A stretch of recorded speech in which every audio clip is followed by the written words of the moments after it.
Okay, hello everybody. Hopefully you did a pretty good job on the Unit 7 test and you're watching this right after you take the test. If not, it's after school and you're watching it at home or in the library. Anyway, let's go ahead and get started. It's pretty late tonight and I would like to get this video finished and uploaded as soon as I possibly can. This is the very beginning of your Unit 8 notes, and your Unit 8 deals with your rational parent functions. And when you have rational parent functions, you also have asymptotes. Okay, and the first two types of asymptotes we're going to look at is one of them is called a vertical asymptote. The other one is called a horizontal asymptote. And we've seen them before. Your horizontal goes horizontally and vertically. Vertical asymptotes go vertically. Okay. Most of you should have these notes already in your note, in the packet of notes. Excuse me. Um, Let me just read over this real quick. I think you guys can read your notes and you should have all this in your notes, right? All right, let's look at the next page then. Okay, so in your notes you have several different scenarios and you need to be able to understand what the asymptotic behavior is.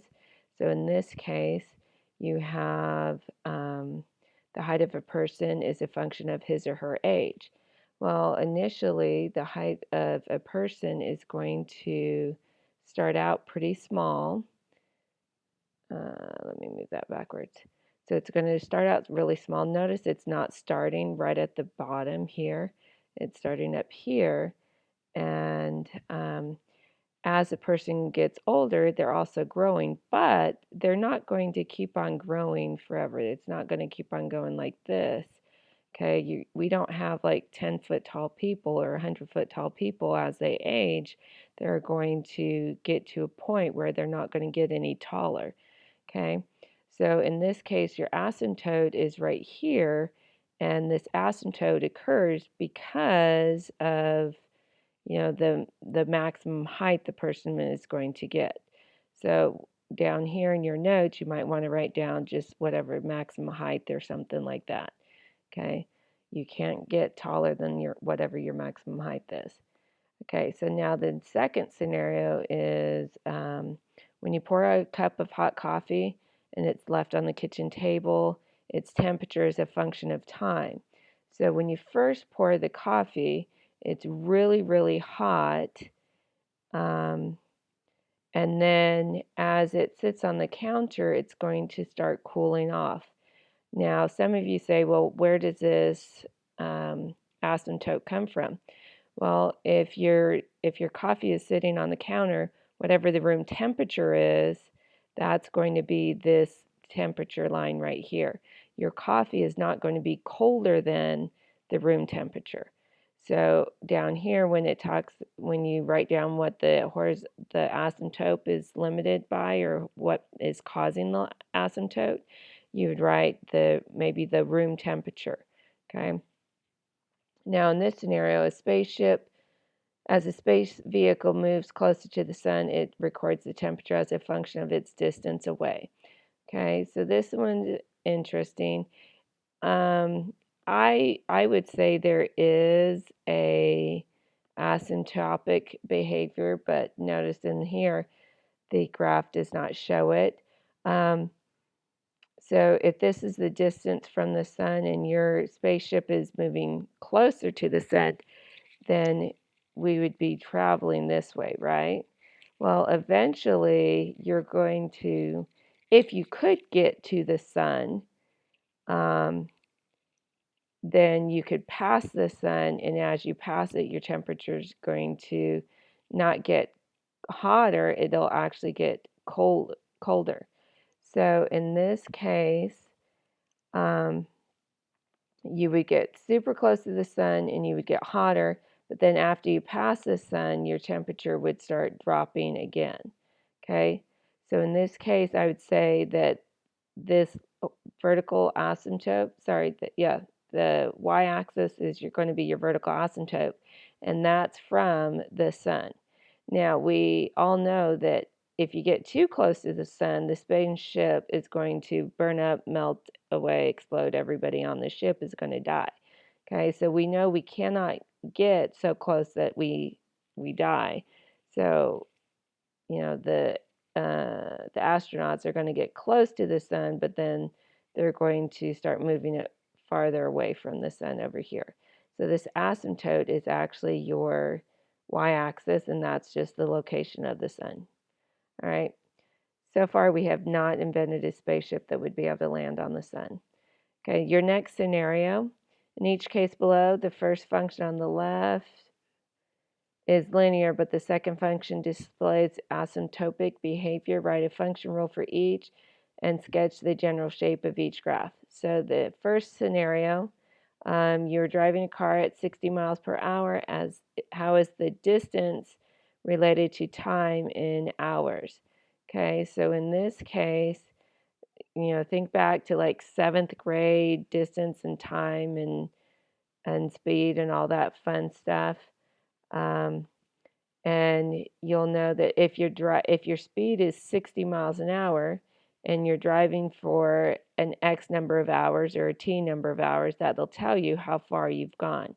So your graph is going to look something like this, and your function or the equation will be the distance, d of t, or distance according to time, will equal 60 from your 60 miles per hour times the number of hours you're traveling.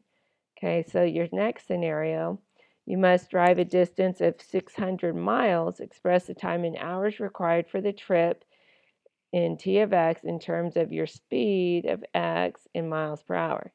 So in this case, let me move this backwards a little bit. Your graph is going to look like this, and the equation is going to be 600 divided by x. Okay, so what this means is that as so x is your speed, and as you increase your speed, it's going to take you less and less time to go the 600 miles. Now, obviously, we're going to have some asymptotes right here on the y-axis, because if you're going 0 miles an hour, you are never, ever going to get 600 miles. Okay, and also, no matter how fast you go, you can never go so fast that you are going back in time. Okay, so in this case, you have an asymptote on your y-axis here and your x-axis, because no matter what, it's going to take some amount of time to get to travel the 600 miles. Okay, so in this case, let me move this back one more time and it'll show you the asymptotic behavior. So as your speed increases, the time required gets closer and closer to 0, and also as your speed decreases, the time required gets higher and higher. So basically that's talking about your vertical asymptote and your horizontal asymptote. Okay. Next scenario, a length of a rectangle is 20 centimeters. How is the area affected by the width? Okay. So very similar to our box problems, except this time we don't need to find the volume. We just want to find the area. So in this case, if our maximum, our width is going to be our x value, and our length would be, or the area would be the y value. Now, area is length times width, right? So we don't know, we know that the length is 20, and we have no idea what the width is. It could be any number. Okay, and as the width gets bigger, my area is also going to get bigger. And as it gets smaller, the area is also going to get smaller.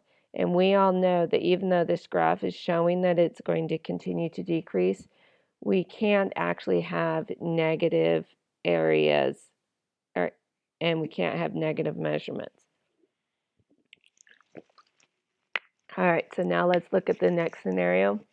The area of a rectangle is 20 centimeters. Express the width as a function of the length. Okay, so this one's a little bit different. Now again, we cannot have a negative measurement, so we're going to have asymptotes at our y-axis and at our x-axis. And let's see, the area is 20, so if the area is 20, then express the width as a function of x. So your width will equal whatever 20 is divided by x. So it's basically the opposite of this type of function. You're dividing by x instead of timesing by w. All right, so explain the second function, w of x, and how it displays the asymptotic behavior. I'll show you the words. Let's see, format, order back, let's see. All right, as a rectangle's length increases, the width required to produce the area of 20 centimeters gets closer and closer to 0. But of course, we can't ever have a 0. Also, as the rectangle's length decreases, the necessary width gets larger and larger. But again, it will never, no matter what, you won't get to like a negative area there. Okay. Let's see. Last thing I want to show you is the basic parent function for your rational parents.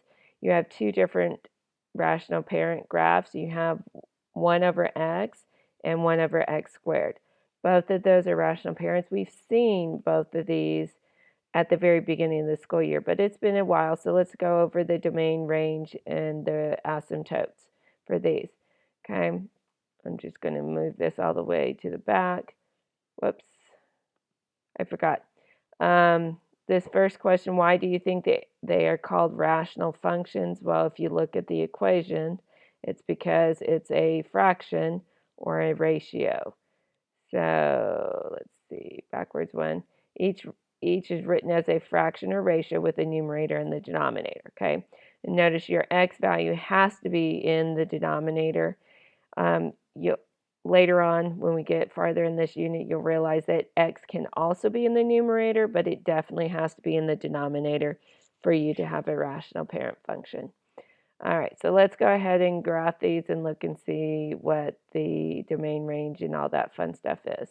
Okay, so your graphs for the rational parents are actually drawn on the paper already for you.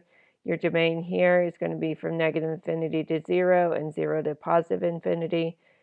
So is your range, okay, because you have these asymptotes at the x and y axis. And notice your vertical asymptotes are at when x is 0. So here is the x value when x is 0. You're right here, okay? And your horizontal asymptote is when y is 0, and y is 0 is right there at the x and y axis, okay?